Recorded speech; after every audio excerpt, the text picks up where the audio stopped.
Assalamualaikum warahmatullahi wabarakatuh. Kami dari kelas 12 MIPA 3, perkenalkan nama saya Haniatun Musaroah. Saya Reza Safitri. Saya Lina Nur Fitriah. Kami akan menjelaskan tentang siklus akuntansi pada perusahaan dagang.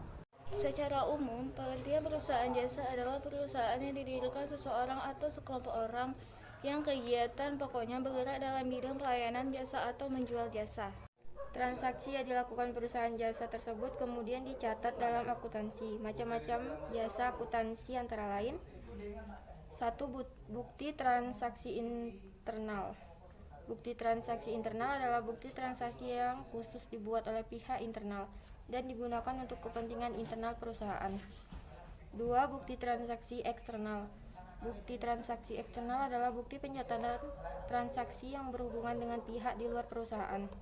Dalam suatu transaksi dicatat dengan sistem perpasangan dan umumnya akan mempengaruhi perubahan terhadap dua akun atau lebih, baik di debit maupun kredit dengan besar pencatatan sama atau seimbang.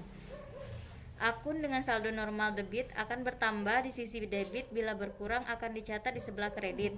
Sebaliknya, akun dengan saldo normal kredit akan bertambah di sebelah kredit dan berkurang di sebelah debit. Selanjutnya saya akan menjelaskan mengenai akun. Akun adalah alat pengintisar paling mendasar dalam akuntansi. Akun akan memberikan informasi tentang operasional perusahaan setiap hari sehingga dapat diketahui besarnya perubahan aktivitas kewajiban, modal, pendapatan, dan beban. Jenis akun ada 3, yaitu akun real, akun nominal, dan akun FRIV. Perusahaan biasanya memiliki banyak akun sehingga memerlukan kode atau nomor untuk memudahkan pencatatan. Jenis kode yang digunakan yaitu yang pertama kode desimal, yang kedua kode numerial, yang ketiga kode kombinasi antara huruf dan angka, yang keempat kode mnemonik. Akun memiliki penggolongan untuk memudahkan pencatatan transaksi. Penggolongan akun dapat dilihat pada tabel di bawah ini. Yang pertama adalah harta. Jika harta bertambah, maka debit bertambah sedangkan sisi kredit berkurang.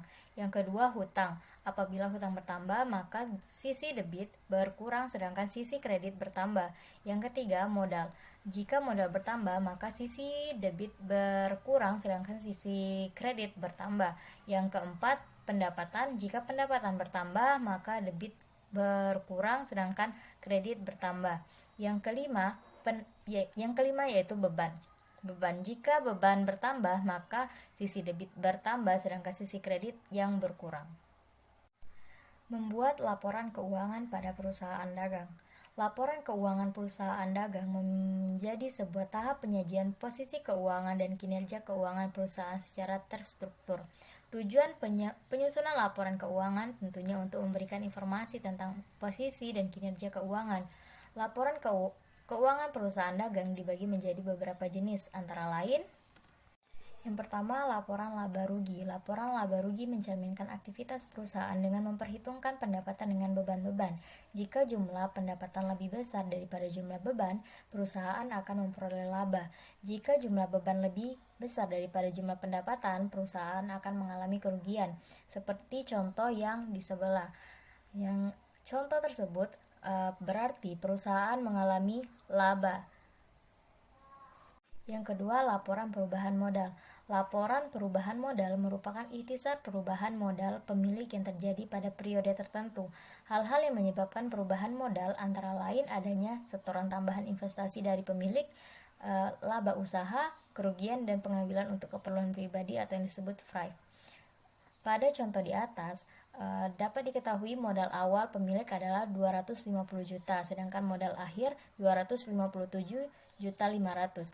Artinya modal bertambah dari yang awalnya 250 juta menjadi 257.500.000. Yang ketiga, neraca. Neraca merupakan laporan keuangan yang menyajikan informasi mengenai posisi harta, kewajiban, dan modal perusahaan pada suatu periode tertentu. Harta yang disusun berdasarkan tingkat kelancarannya untuk diuangkan. Kewajiban disusun berdasarkan jatuh tempo pembayaran. Seperti contoh yang di atas. Yang keempat, laporan arus kas. Laporan arus kas adalah laporan yang menggambarkan jumlah kas yang diterima dan jumlah kas yang dikeluarkan perusahaan. Jumlah arus kas bersih yang tercantum dalam laporan arus kas harus sama dengan jumlah kas yang tercantum dalam neraca atau balance sheet. Terima kasih telah menonton video ini tentang Siklus akuntansi pada perusahaan dagang. Mohon maaf jika ada kesalahan dalam penyampaian. Kami akhiri. Wassalamualaikum warahmatullahi wabarakatuh.